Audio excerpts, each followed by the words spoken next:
The following is a study guide for the Activity Coordinator Fall Prevention Certification exam, and while not every question is specifically stated in this guide, all the information covered in this exam is discussed and explained. In other words, you must have a good understanding of the information presented because I will not simply teach the test.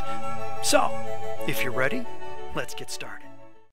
As if all we've discussed so far isn't bad enough, muscle weakness and reduced bone density due to several factors cause our population to slow their gait, be less steady on their feet, and to be less apt to participate in activities and exercise because they fear getting hurt.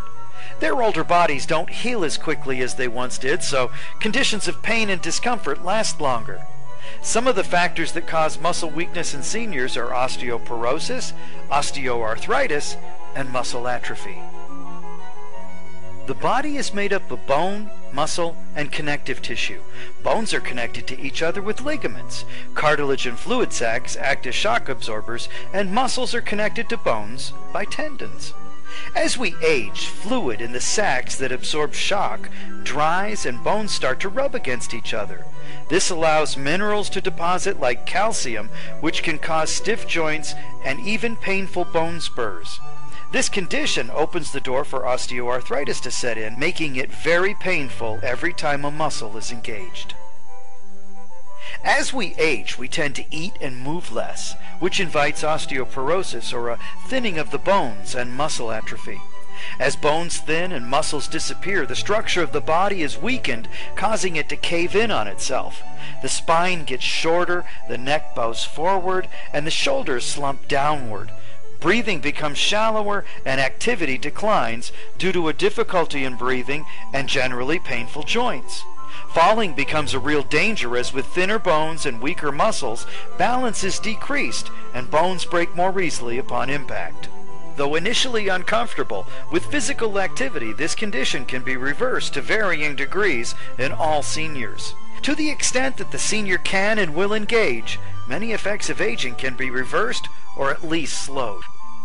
Folks, when it comes to physiological reasons for falling, we've only begun to scratch the surface. Reduced ability to balance and loss of proprioception aren't conditions that will automatically occur to all seniors. Mike Ross is an exercise physiologist who works in a hospital-based fitness center working with senior citizens and their health and fitness needs. He has a degree in fitness management and is certified by the National Academy of Sports Medicine. Mike specializes in balance exercises and fall prevention techniques, and according to Mike, if old age was really the cause of poor stability, then everyone over a certain age would have balance issues, and that's simply not the case.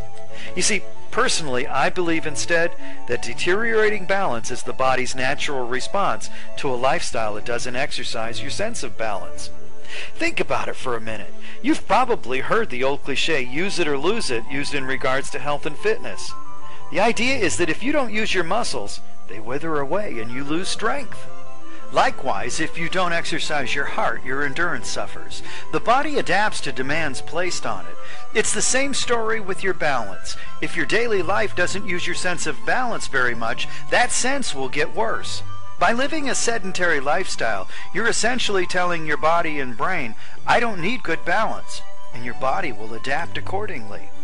Having stated the importance of exercise for balance then, I'll simply mention that as we age, the arches in our feet diminish, and the body's center of mass changes with osteoporosis, and changes in the inner ear often occur.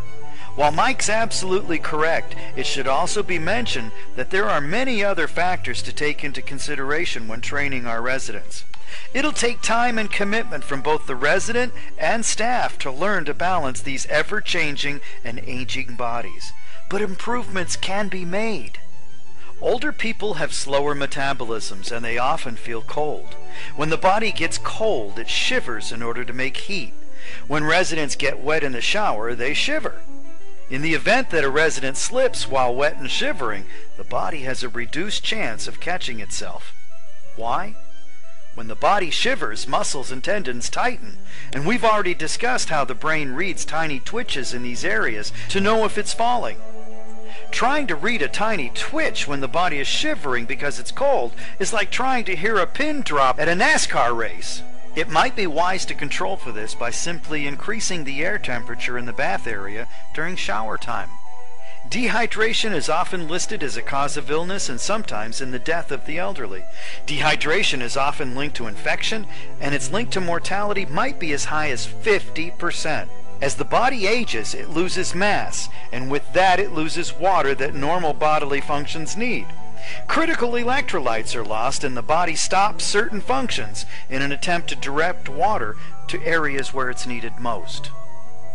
Based on those numbers, then, it might be logical to assume that by getting water into our seniors, we could extend the lives of half of them. But since the need for a drink of water is stimulated by thirst, and the thirst sensation decreases with age, it's no wonder that dehydration affects so many seniors. They don't even know they're thirsty.